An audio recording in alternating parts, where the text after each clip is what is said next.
शिवकाली संवाद चैनल पर आप सभी का स्वागत है। जय माता दी सभी को। आज का विषय है मंत्र जप और साधना में रखने वाली कुछ सावधानियाँ। इससे पहले कि हम अपने विषय पर चर्चा करें, मैं आपको बता दूं कि मेरे घर में महामाई का दरबार लगता है, जिसका एड्रेस है गली नंबर 3, मालवीय नगर, महलाना रोड, सोनीपत। दरबार का नाम है शिव शक्ति दरबार दीवानी माँ वैष्णो की। जिन्हें भी अपने घर परिवार में कोई समस्या है, वो दरबार आकर महामाई से अपनी समस्या का निवारण करा सकता है। दरबार से ऑनलाइन पूछा भी दी जाती है। जो बच्चे दरबार आने में असमर्थ हैं, दरबार नहीं आ सकते, ऑनलाइन पूछा उन्हें ही दी जाती है। पर ऑनलाइन पूछा जिन बच्चों को चाहिए वो व्हाट्सएप पर जुड़ें। दरबार प्रत्येक रविवार को लगता है। दरबार का व्हाट्सएप नंबर 8800707049 है। आइए चर्चा करें अपने विषय पर। पूजा करते समय कुछ ऐसे कार्य हैं जिन्हें आप करते हैं तो आपकी साधना विफल हो जाती है, उसका फल आपको नहीं मिलता। साथ ही जो मंत्र जप आप कर रहे हैं उनका फल भी आपको नहीं मिलता। तो इन कार्यों को आपको कभी नहीं करना चाहिए। जो कार्य हैं जो हमें पूजा जप साधना के समय नहीं करने चाहिए, उन्हें मैं विस्तार से बताऊंगी, ध्यान से सुनिए। वो कौन से कार्य हैं? अगर आप पहली बार शिवकाली संवाद चैनल पर हैं तो चैनल को सब्सक्राइब कीजिए, नोटिफिकेशन बेल को प्रेस कीजिए ताकि आने वाली नई जानकारी की वीडियो सबसे पहले आप तक पहुंचे। देखिए, सबसे पहले तो आप जब साधना करते हैं तो साधना का निश्चित समय आप तय कर लें।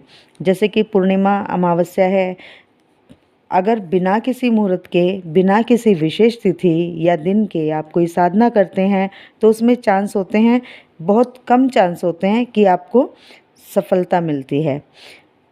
कई बार ऐसा होता है कि सफलता मिलती है पर बहुत देर से मिलती है, बहुत समय के बाद मिलती है। उस मंत्र की या उस सिद्धि की साधना हमें बहुत देर से प्राप्त होती है। तो इसीलिए एक सही समय का चुनाव आप कर लें। जब भी आप साधना करें तब अपनी स्थिति को आप देख लें, अपने परिवार की स्थिति को आप देख लें कि ऐसा ना हो कि आप ध्यान साधना में ना होकर किसी और चीज़ में ध्यान लगाएं। क्योंकि अगर घर में कोई परेशानी है तो हमारा ध्यान स्वतः ही साधना से हटकर घर की परेशानियों में लग जाता है। तो जब आप साधना करें तो पूर्ण रूप से आपको ईश्वर के चरणों में खो जाना होता है, उनके मंत्र जप में खो जाना होता है। जो भी कार्य आप करते हैं वो उन्हीं से जुड़ा होना चाहिए। जो भी आप पढ़ते हैं वो उन्हीं से जुड़ा होना चाहिए। जो भी आप देखते हैं वो उन्हीं से जुड़ा होना चाहिए। यानी कि पूरे मन से आपको अपने इष्ट के चरणों में समर्पित हो जाना होता है। तो आपको घर में ऐसी स्थिति देख लेनी है कि घर में कोई बीमार तो नहीं है, कोई टेंशन तो आपको नहीं है, कोई आर्थिक स्थिति तो आपकी खराब नहीं है, कोई लड़ाई झगड़े की स्थिति तो घर में नहीं है जिससे आपकी साधना पर कोई फ़र्क पड़े। तो ये सब देखकर आपको साधना की शुरुआत करनी चाहिए। साधना के समय पहने जाने वाले वस्त्र स्वच्छ होने चाहिए, धुले होने चाहिए, साफ सुथरे होने चाहिए। साधना का स्थान जो है वो भी पवित्र होना चाहिए, तभी आप साधना पर बैठें। जिस माला से आप जाप कर रहे हैं उस माला में एक सुमेरु होता है, उस सुमेरु को कभी लांघना नहीं चाहिए। क्योंकि जब आप माला जाप करते हैं तो माला जाप का तरीका भी आपको पता होना चाहिए कि किस प्रकार से माला जाप करनी है। 108 मोती होते हैं माला में, और जो 109वां मोती होता है ना, वो सुमेरु कहलाता है, जिसे गुरु की संज्ञा भी दी गई है, जिसे गुरु भी कहा जाता है। जब आप उसे लांघ देते हैं तो गुरु कृपा आपको प्राप्त नहीं हो पाती, आपकी साधना खंडित हो जाती है और साधना पूर्ण फल आपको नहीं मिलता है। साधना काल में इमरजेंसी में आपको मलमूत्र की दिक्कत हो, आपको बाथरूम जाने की ज़रूरत हो और विवशता ऐसी बन जाए कि आपको उठकर बाथरूम जाना पड़ेगा, तो उस समय पर माला को किसी कपड़े पर रखकर जाएं, ज़मीन पर नहीं रखना, और वापस आकर हाथ पैर मुंह धोकर फिर आपको साधना में बैठना चाहिए। पर ये बहुत ही कम, यानी कि 1% या आधे % लोगों में ही होता है इस प्रकार की परेशानी का सामना जिन्हें होता है। वरना आपको पहले ही इन सावधानियों का ध्यान रखना चाहिए। मंत्र जप करते समय पूर्ण ध्यान आपको अपने मंत्र पर लगाना है, इधर उधर मन को नहीं भटकाना है, आपके मन में गलत विचार नहीं आने चाहिए। अश्लील दृश्य आपके मन में नहीं आने चाहिए। किसी स्त्री या पुरुष का चिंतन आप ना करें। किसी के बारे में उल्टा सीधा सोचने से बचें। अपना पूरा ध्यान सिर्फ और सिर्फ आपकी इच्छा पर ना होकर आपके मंत्र पर होना चाहिए। मंत्र जाप जब भी आप करें तो उसका अभ्यास आपको होना चाहिए। आप जिस साधना को कर रहे हैं तो यदि उसमें आप 11 माला का प्रतिदिन जाप का संकल्प ले रहे हैं तो 11 माला का अभ्यास आपको होना चाहिए। उससे पहले मंत्र जाप आपको नहीं छोड़ना है।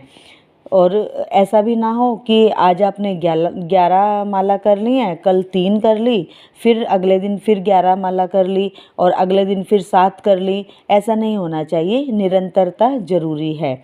यदि 11 माला का संकल्प है तो निश्चित ही 11 माला प्रतिदिन करनी ही है। ये ध्यान रखें। जितनी माला पहले दिन आपने की है उतनी ही माला आपको प्रतिदिन करनी है। अपना वस्त्र, अपनी माला, अपना आसन, अपना पात्र जिसमें आप खाना खाते हैं वो अलग होना चाहिए। अपना बिस्तर भी अलग होना चाहिए। ये चीज़ें आपकी अलग ही होनी चाहिए। आपको किसी को नहीं देनी है। साधना में कई नियम होते हैं, जैसे बाल नहीं कटवाने हैं, नाखून नहीं कटवाने हैं, किसी के घर का खाना नहीं खाना है। तो इस प्रकार के जो नियम हैं उन्हें विशेष ध्यान रखना चाहिए। किसी सूतक या पातक के घर का तो बिल्कुल नहीं खाना है। मानसिक जाप निरंतर करना है साधना काल में। सात्विक भोजन का भी ध्यान रखना है। किसी की चुगली निंदा ना करें, झूठ ना बोलें, कटु वचन नहीं बोलने हैं, चुभने वाली बात किसी को ना बोलें, बेईमानी ना करें, अच्छे कार्य करें, प्रभु का चिंतन करें। साधना में जो भी संकल्प लिया है उसे बीच में नहीं छोड़ना है आपको। साधना को पूरी करना है। इसीलिए कहा जाता है कि जब आप शुरुआत कर रहे हैं साधना की तो छोटी छोटी साधना से करें। 3 दिन, 11 दिन या 7 दिन या 21 दिन, इस तरह से बढ़ते चले जाइए। जब आपको अभ्यास हो जाए तो आप साधना को कितनी भी लंबी कर सकते हैं। ऐसे भी लोग हैं जो 3-3 साल की, 12-12 साल की साधना करते हैं और वो पूर्ण भी करते हैं। तो अभ्यास बहुत ज़रूरी होता है। तो साधना को करने से पहले किसी अच्छे गुरु से जानकारी लें, गुरु दीक्षा लें, तब साधना करें। विघ्नहर्ता गणेश जी की तो पूजा होती ही है सबसे पहले, फिर भी गुरु के निर्देश लेकर ही साधना करें ताकि पूजा में, साधना में कोई विघ्न ना आए। पूजा में, साधना में बची हुई सामग्री आपको इधर उधर नहीं फेंकनी चाहिए।